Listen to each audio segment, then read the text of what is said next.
Hindi mo na kailangan ng financial mentor kapag nalaman mo to. Sa panahon ngayon, parang lahat ng tao naghahanap ng financial mentor.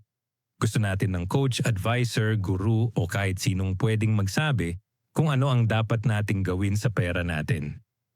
At hindi natin sila masisisi ang daming financial mistakes na nagagawa ng karamihan dahil walang tamang gabay. Pero ngayong araw, may sasabihin tayo na maaaring magbago ng pananaw mo sa pera habang buhay. Hindi mo na kailangan ng financial mentor kapag nalaman mo to. At hindi ito cliche. Hindi ito motivational quote lang. Hindi rin ito manifestation na walang kasunod. Ang pag-uusapan natin ngayon ay isang prinsipyo na ginagamit ng pinakamayayamang tao sa mundo kahit hindi nila sinasabi ng direkta. Isang prinsipyo na kapag naintindihan natin, hindi lang tayo magiging mas matalino sa pera, magiging mas malaya tayo. Handa ka na? Tara, simulan na natin. Part 1. Ang pinakamalaking kasinungalingan tungkol sa pera. Lumaki tayo sa paniniwalang kailangan natin ng expert para yumaman. Kailangan natin ng financial advisor, accountant, mentor o kung sino man na mas matalino kaysa sa atin. Pero ang hindi sinasabi ng karamihan ay ito. Walang financial mentor na mas makakakilala sa buhay natin kaysa sa atin mismo. Tayo ang may alam kung magkano ang kinikita natin. Tayo ang may alam kung ano ang gastos natin. Tayo ang may alam kung ano ang priorities natin. Tayo ang may alam kung ano ang kaya nating tiisin at ano ang hindi. Kaya bago tayo maghanap ng mentor, kailangan muna nating maintindihan ang pinaka-basic, pinaka-foundational, at pinaka-powerful na prinsipyo sa pera. Ang pera ay hindi problema ng math. Ang pera ay problema ng behavior. Hindi tayo nagkakautang dahil hindi tayo marunong mag-add or mag-minus. Nagkakautang tayo dahil hindi natin makontrol ang sarili natin. Hindi tayo nag-iipon dahil hindi natin alam ang formula. Hindi tayo nag-iipon dahil hindi natin kayang labanan ang impulse. Kaya ang tunay na financial mentor na kailangan natin ay hindi tao, hindi libro, hindi course, hindi seminar. Ang tunay na mentor ay awareness, ang kakayahan nating makita ang sarili natin ng malinaw. At yan ang ituturo natin ngayon. Part 2. Ang prinsipyo na nagbabago ng buhay. Ito ang prinsipyo. Kung hindi mo kayang i-manage ang 1,000 piso, hindi mo kayang i-manage ang 100,000 piso. Simple, diretso, pero brutal. Maraming tao ang nagsasabing, pag lumaki na sahod ko, mag-iipon na ako. Pag nagka-business na ako, magiging disiplinado na ako. Pag nakaipon ako ng malaki, mag-i-invest na ako. Pero ang totoo, hindi pera ang hinihintay natin. Disiplina. Kung hindi natin kayang magtabi ng 50 piso ngayon, hindi natin kayang magtabi ng 5,000 piso bukas. Kung hindi natin kayang iwasan ang Shopee sale ngayon, hindi natin kayang iwasan ang malaking gastos sa future. Kung hindi natin kayang mag-budget ng maliit, hindi natin kayang mag-budget ng malaki. Kaya ang unang mindset shift na kailangan natin ay ito. Hindi pera ang nagpapayaman sa tao. Ugali. At kapag nakuha natin yan, hindi na natin kailangan ng financial mentor. Kasi ang mentor natin ay sarili nating behavior. Part 3. Ang tunay na dahilan kung bakit hindi tayo yumayaman. Hindi dahil mababa ang sahod. Hindi dahil mahal ang bilihin. Hindi dahil wala tayong opportunities. Lahat yan may epekto, oo, pero hindi sila ang ugat. Ito ang ugat. Hindi natin alam kung saan napupunta ang pera natin. Kung tatanungin kita ngayon, magkano ang ginastos mo kahapon? Magkano ang total food expenses mo last month? Magkano ang napunta sa wants at needs mo? Kaya mo bang sagutin ng eksakto? Kung hindi, normal ka. Pero yan ang problema. Hindi natin kayang i-manage ang hindi natin nakikita. Hindi natin kayang baguhin ang hindi natin alam. Hindi natin kayang kontrolin ang hindi natin sinusukat. Kaya ang unang tunay na financial skill na dapat matutunan ng bawat Pilipino ay hindi investing, hindi business, hindi stocks, hindi crypto.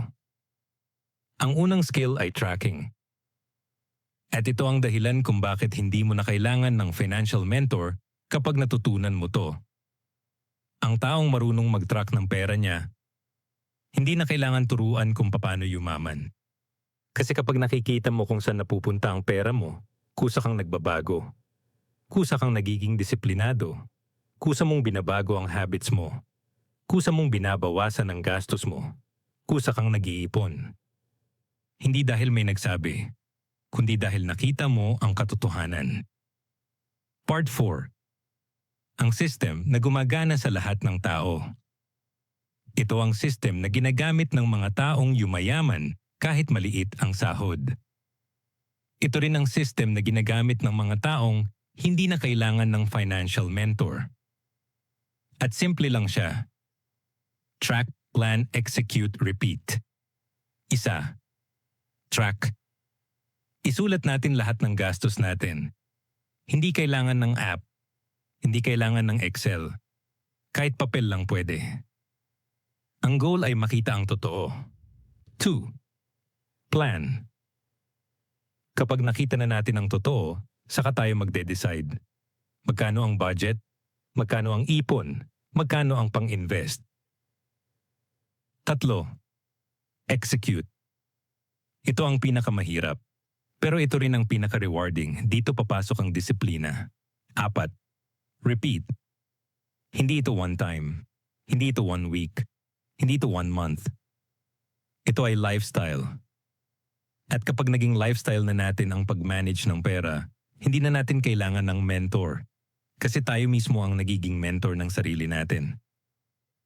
Part 5. Ang pinakamalakas na financial skill na walang nagtuturo.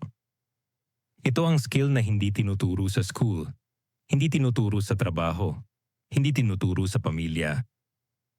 Pero ito ang skill na nagiging turning point ng buhay ng maraming tao. Delayed gratification, ang kakayahang maghintay.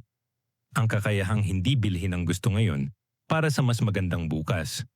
Ang kakayahang piliin ang long term kaysa short term. Ito ang skill na meron ang lahat ng mayayaman. At ito ang skill na kulang sa karamihan. Pero ang maganda dito, skill siya. Ibig sabihin, pwedeng matutunan. Pwedeng i-practice. Pwedeng palakasin. At kapag natutunan natin ang delayed gratification, hindi na natin kailangan ng financial mentor kasi kaya na nating kontrolin ang sarili natin. Part 6. Ang 3 bagay na kailangan lang natin para yumaman. Hindi mo kailangan ng MBA. Hindi mo kailangan ng financial advisor. Hindi mo kailangan ng complex investment strategies. Ito lang ang kailangan natin. 1. Awareness. Alamin kung saan napupunta ang pera. 2. Discipline. Gawin ang dapat gawin kahit hindi madali. 3. Consistency. Ulitin araw-araw, buwan-buwan, taon-taon. Kapag meron tayo nito, kahit anong income level natin, tataas ang pera natin. Kahit anong trabaho natin, gaganda ang finances natin. Kahit anong background natin, aangat tayo. Part 7. Ang pinakamalaking mindset shift. Ito ang mindset shift na nagbabago ng buhay. Hindi ko kontrolado ang economy, pero kontrolado ko ang sarili ko. Hindi natin kontrolado ang inflation. Hindi natin kontrolado ang presyo ng bilihin. Hindi natin kontrolado ang sahod. Hindi natin kontrolado ang tax. Hindi natin kontrolado ang market. Pero kontrolado natin ang gastos, ugali, disiplina, priorities, habits, mindset. At yan ang dahilan kung bakit hindi natin kailangan ng financial mentor. Kasi ang tunay na mentor ay hindi nagbibigay ng sagot. Ang tunay na mentor ay nagtuturo kung paano mag-isip. At kapag natutunan natin kung paano mag-isip tungkol sa pera, hindi na natin kailangan ng kahit sino. Part 8. Ang tunay na sekreto ng mga mayayaman. Hindi sila mas magaling. Hindi sila mas matalino. Hindi sila mas swerte. Ito ang meron sila. Clarity. Alam nila kung ano ang gusto nila. Alam nila kung ano ang ayaw nila. Alam nila kung ano ang importante. Alam nila kung ano ang hindi. Alam nila kung saan sila papunta. Alam nila kung ano ang dapat nilang gawin araw-araw. At yan ang gusto nating ibigay sa audience natin, clarity. Kasi kapag malinaw ang gusto natin sa buhay, malinaw din ang galaw natin sa pera. Part 9. Ang mensahe na dapat mong marinig ngayon. Kung pakiramdam mo nahuhuli ka, kung pakiramdam mo hindi ka marunong sa pera, kung pakiramdam mo hindi ka financially literate, kung pakiramdam mo kailangan mo ng mentor, ito ang gusto nating sabihin. Hindi ka mahina, hindi ka late, hindi ka kulang. Hindi mo lang nakikita ang sarili mo ng malinaw. At yan ang babaguhin natin ngayon. Simula ngayon. Alam na natin kung saan napupunta ang pera natin. Alam na natin kung ano ang dapat baguhin. Alam na natin kung ano ang dapat unahin. Alam na natin kung ano ang dapat iwasan. Alam na natin kung ano ang dapat i-build. At kapag alam na natin yan, hindi na natin kailangan ng financial mentor. Kasi tayo mismo ang gumagawa ng sarili nating financial future. Part 10. Ang huling mensahe. Hindi natin kailangan ng perfect plan. Hindi natin kailangan ng perfect income. Hindi natin kailangan ng perfect timing. Ang kailangan lang natin ay isang desisyon, isang araw, isang bagong simula. At kung nanonood ka ngayon, baka ito na yon. Hindi mo na kailangan ng financial mentor kapag nalaman mo to na ang pera ay hindi tungkol sa kung magkano ang meron ka, kundi kung paano ka kumilos gamit ang meron ka. At kapag nagbago ang kilos natin, nagbabago ang buhay natin. Paki-like ang videong ito kung nagustuhan ninyo, mag-comment sa baba kung ano ang natutunan nyo dito, at para sa mga iba pang content like this, mag-subscribe kayo sa ating YouTube channel, ang The Filipino Daily. Maraming salamat.